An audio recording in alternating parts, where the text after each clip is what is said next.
Hello and welcome to Live on Thursdays. I am excited for tonight's conversation because next week is the Visible Authority Summit, and I will be speaking to Stephanie, and I see her in the room, who will be in charge of the summit. It's going to be a great thank you everyone for coming in just all at once. It's going to be a great event and summit. You're going to learn so much information. So I'm going to go ahead and bring Stephanie up. And I am just blessed and fortunate to be a part of this amazing summit coming up. So, there she is. Hello. Oh, and Hey, we're matching everybody. today. Oh, my goodness. How are you today? Oh, I'm good. I think something's weird to sound, but yeah, I'm doing good. It's great to be here with you and to see so many people coming into the room. Yes, same. Yes. And for those tuning into the live replay, welcome as well. We are excited to have you watch the replay.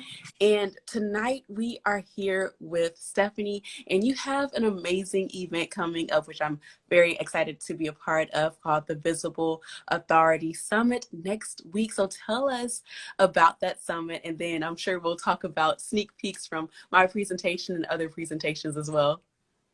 All right, hey everybody. So I'm Stephanie Mojica, for those who don't know me, and we are having the Visible Authority virtual event. It starts Monday, October 25th, and it'll go for 3 days.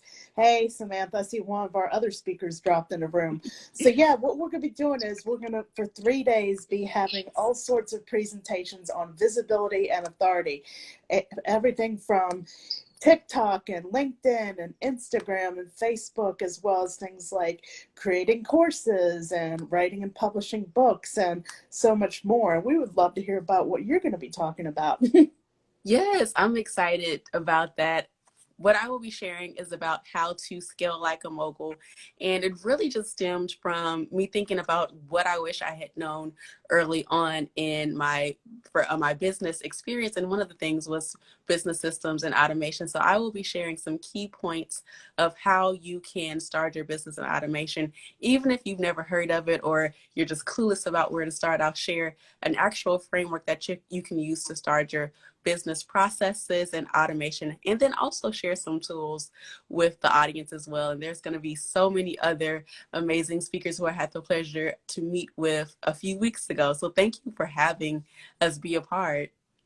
Thank you so much. And yeah, like you were just talking about, everything is going to be actionable. This is not going to be one of those pitch fests where, or information dumps. I mean, everybody has been handpicked. They're given tips you can use immediately. I've learned so much from each presentation that I'm applying to my business right now. So it's going to be awesome. It doesn't matter if you're at the beginning of your business or you've been in business for years or decades. It's just really going to be a fun event, and you can attend on your own schedule. So you'll get an email each morning at about 8 a.m. Eastern time, and you'll have links to all the presentations of that day. Yes, and I just want to ask, what made you decide to put on your own event and set yourself apart from the other summits and conferences out there? So that's a great question. So I've been a part of many other people's summits and done dozens upon dozens of podcast interviews.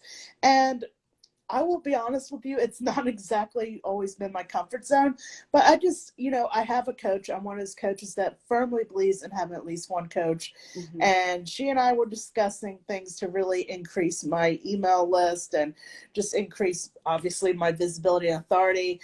I hired a team from some summits I had been in before, and I just decided to go forward and do this, and not only just to serve myself, I don't want to sound like that at all, but to really serve the wider community, to give like steps that people can use right away, and also to build a community, not just with the speakers, but the attendees.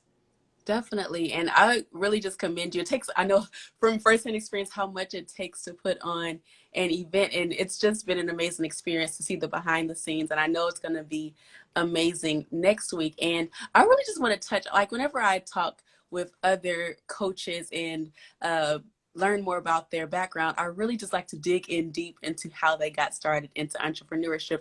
And you're known as the book coach. So book in the press, there's a book in the progress, but what advice do you have for those who are maybe, I know you're not going to give the whole TOA, it's going to be a preview, but what advice do you have for those who are maybe looking to publish their own book or maybe fearful to publish their own book?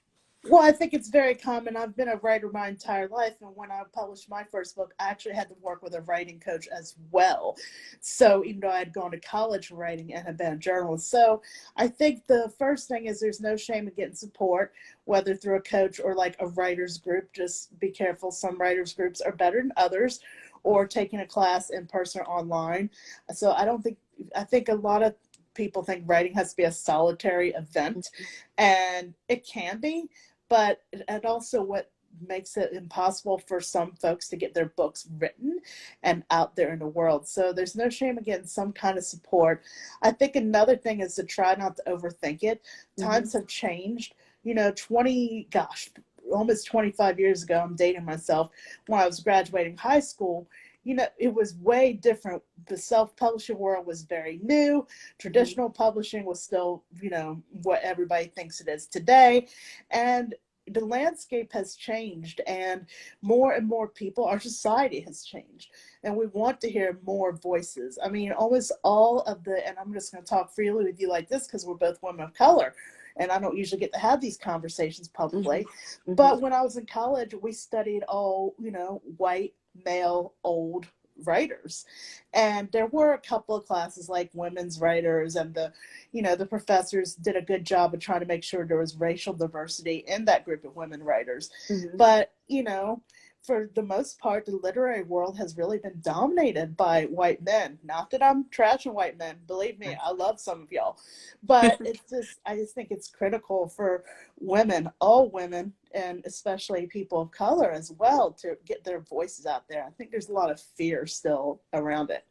That's true, especially when you don't see representation, as you were saying. It is kind of fearful. Like, is this even an industry for me? So I appreciate you sharing that snippet into basically what you do as a coach. And of course, there's more facets to that. You do a holistic approach to coaching, but that's just wonderful to share. And for those who are looking to break into the industry. Now, transitioning just a little bit, because like I said, I like to take a deep dive into who entrepreneurs are as a person.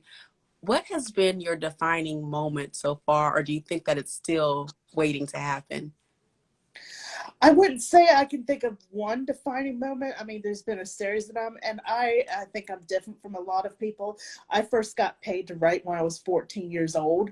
So I was writing articles for local newspapers and magazines at the age of Mm-hmm. 14.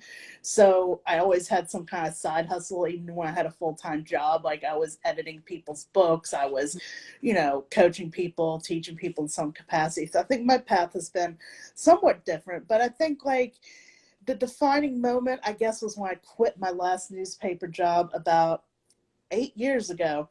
And because I had started getting more and more clients Mm-hmm. from a freelance site called Upwork, and I don't do that anymore. But I was getting more because they just don't pay very well. But I was getting more and more freelance clients. And I was looking, I'm like, wait a minute, I can make more like in a week than I do in a month at this newspaper. I was very unhappy at that job. I Yeah. loved being a reporter, but I was extremely unhappy at this job. It was a toxic work environment. Mm-hmm. And so one day I just quit.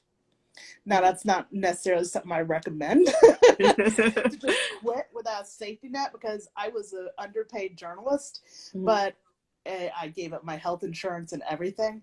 But yeah, I just made that decision, and I pretty much I have not worked at a newspaper since. I did work a temp job maybe 6 years ago just to bring some cash in. But yeah, I would say the last few years I have not needed to do that at all. And I choose not to do that anymore. So I think it's like writing your book. That's my Mm-hmm. first step of my 9-step process through writing your book. You have to make that decision. Because if you're on the fence about your business or your book, like, oh, maybe I'll do this, maybe I won't, nothing's going to happen. Mm-hmm. That's true. And I'm glad that you mentioned that you, in a sense, you pivoted. You weren't happy with your job. You like the writing, but it is okay to pivot. Even though you said you might have done it, don't recommend like just quitting, up and quitting. It really is a word to the wise that even if you are unhappy with your job right now, once you find your purpose and you are persistent, because I'm sure it didn't happen overnight, but you are persistent, now you don't have to go back and find temp jobs. You don't have to go back to a toxic culture. So that's really important for the audience just to really realize that it's okay to pivot. It's okay to be a little fearful, and you might feel a little stressed at times, but entrepreneurship really is a worthwhile journey. Exactly. And I mean, I was, a few years ago, I was teaching English online and stuff too. I was doing like a bunch of different things. And there's absolutely nothing wrong with that. It gave me Mm-mm. comfort at the time, and it gives a lot of other people comfort. There are a lot of ways you can make the same money or better at home, especially now that we're in the COVID world. I mean, I didn't do any of Yeah. this in the COVID world, but it's like there's so many opportunities. So it's like, in my experience, but see, I don't have children, I don't have like those responsibilities, but in my experience, it's like, a lot of times easier to find something at home if you have like the right set of skills, and then you can expand like I have. Like, I got off of those sites and worked with the coach more closely and really just started doing the same things I was doing, but at a Mm-hmm. much more defined different level. Mm-hmm. And you set your own prices. That's the most important Exactly. thing. Yes. And when I forgot, wanted to mention when you said that the amount of money you made. One of my aha moments, I think it was like I forget when exactly, but in one day I made half of my month's salary, and I was like, what am I doing? It's just quite just mind-boggling to see what's possible, especially if you put in the work. Exactly. I think it was about 7 weeks ago. I made $11,000 of sales in one day, and that's what I would have made after taxes in about 5 months working at Wow. a newspaper. I love to work, but love don't pay the bills. So true. Yes, give me that cash flow, please. Well, I really, really am excited for next week. And then we also have panels coming up as well. Yes, we do. So I'll let you go ahead and plug in the summit again, and then also share any last words that you want to contribute to this live. So yeah, the Visible Authority virtual event, like I said, when you sign up, you'll be getting an email each day with the list of, the link to the page of the recordings. But we'll also be having live panels every night at 7 p.m. U.S. Eastern Time. And that's an opportunity to interact with the speakers. There's going to be a lot of us on there. Ask your questions, et cetera, et cetera. We have a pretty lively Facebook group associated with the summit, as well as my brand. And, I feel like it's a really friendly environment, and I would really love to see all of you sign up. So I'm guessing you're going to put a link in your bio, or you can, DM one of us to get that info. Yes, that is exactly right. The link will be in the bio, and also people have been letting me know that they are interested. So I'm excited to see you in the virtual front row of the Visible Authority virtual event, and it's going to be a spectacular event. I don't just put my name behind anything. So if I am going to be a part of it, you know that you can trust that it has the Averri stamp of approval. So thank you for allowing me to be a part of this wonderful event. And I know it's going to be successful next week. Yes, thank you so much for being part of that. I look forward to seeing all of you folks there. Yes. So make sure you look for the link in my bio to sign up today. The countdown is on, and I'll see you there, everyone. Bye. Bye.